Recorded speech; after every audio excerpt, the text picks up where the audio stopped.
ఏది అయినా రుచి ఆచి chicken masala. Aachi chicken masala. Telangana political pitch పై మాటల యుద్ధం పీక్స్ కు చేరింది. ఒకరు సవాల్ విసిరితే మరొకరు అంతకంటే ఘాటైన ప్రతి సవాల్తో విరుచుకుపడుతున్నారు. కేంద్రం నుండి నిధులు ఎందుకు రావో తాము చూస్తామంటున్నారు తెలంగాణ సీఎం రేవంత్. మరి బీజేపీ కౌంటర్స్ ఏంటి చూద్దాం.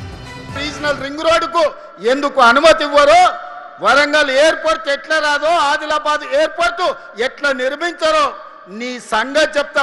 వికసిత్ భారత్ కావాలని కోరుకుంటున్నాము. అన్ని రాష్ట్రాలు అభివృద్ధి జరగాలని కోరుకుంటున్నాము.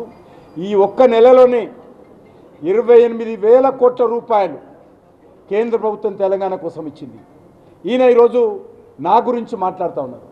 కాబట్టి మీ తాటాకు చప్పుళ్లకు భయపడేటువంటి కేసీఆర్ అనుకుంటున్నారేమో.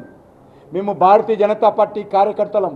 ఎక్కడెక్కడైతే సెంట్రల్ గవర్నమెంట్ కాంట్రిబ్యూషన్ ద్వారా అన్ని ఇచ్చాము, అది ఎంఎంటీఎస్ కావచ్చు, మెట్రో కావచ్చు, ట్రిబులర్ కావచ్చు, రాష్ట్ర ప్రభుత్వం ఇచ్చినటువంటి ఒక కాంట్రిబ్యూషన్ ఎక్కడ?